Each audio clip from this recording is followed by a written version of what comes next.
Salam, Indonesia menang melawan COVID-19. Hari ini adalah tanggal 3 Mei tahun 2020, hari Minggu. Saya memiliki sebuah pesan yang lebih kepada pertanyaan moral, bukan lagi pesan moral. Siapa yang sebetulnya bertanggung jawab atas penanganan dari orang yang tersindikasi, terkena atau bisa terkena virus corona tipe COVID-19 yang sedang menjadi pandemi pada saat sekarang? Artinya, ketika saya membuka definisi terhadap istilah atau definisi medik untuk virus yang kita hadapi, ternyata untuk kasus virus COVID-19 ini ada dua jenis pemeriksaan yang bisa dilaksanakan. Satu adalah secara molekular, di mana secara sederhana molekular itu kita bicara tentang pemeriksaan yang menangkap virus yang beraktivitas. Kedua adalah secara serological. Itu yang terjadi di kita sementara sekarang.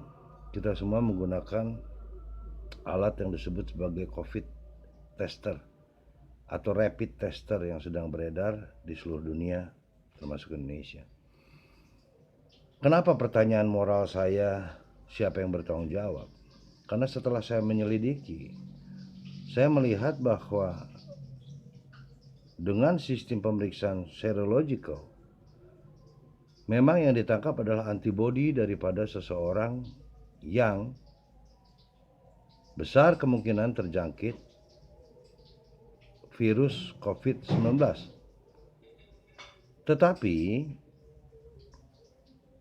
ada bukti-bukti yang juga menyatakan bahwa ketika kita berbicara tentang antibodi dan antibodi kita terindikasi terganggu, bisa saja tes itu lolos, ya. Dan ternyata yang kita tangani itu bukan melulu virus COVID-19, tetapi virus-virus lain yang kemudian mungkin perlu ditangani dengan cara yang lain. Katakanlah ketika dites itu ternyata antibodi yang diperiksa itu positif, artinya dia memiliki kemungkinan terjangkit sebuah virus, dan virusnya ternyata bukan virus COVID-19.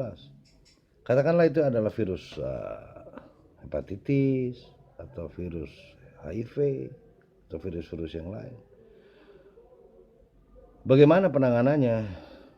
Apakah betul sudah siap?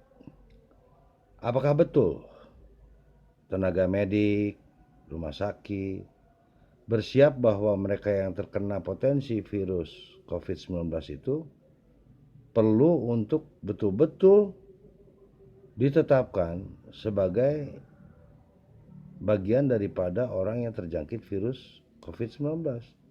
Kita bisa bayangkan bahwa kalau Anda betul terjangkit virus COVID-19, yang mana ini belum ada serumnya, sehingga pemeriksaan secara molekular itu kemudian harus ditindaklanjuti dengan pemeriksaan yang memerlukan indung, ya, atau memerlukan bukti otentik dari jenis tersebut, dan itu tentunya mahal sekali.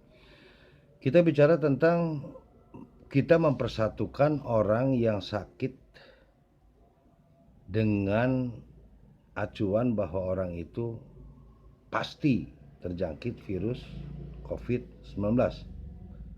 Nah, proses penyatuan daripada manusia-manusia yang tersindikasi, dia kekurangan imunitas tubuh, bukankah itu kemudian menjadi ajang untuk menularkan satu kepada yang lain? Jadi siapa sebetulnya yang bertanggung jawab, ya, di dalam proses penyisihan, penyilihan maupun penanganan?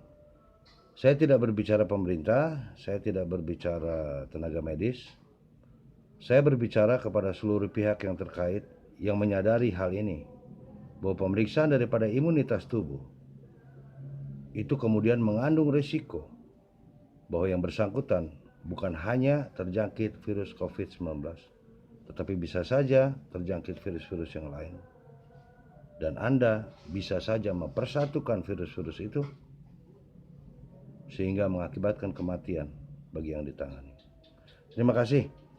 Semoga Indonesia betul segera cepat menang melawan COVID-19. Salam.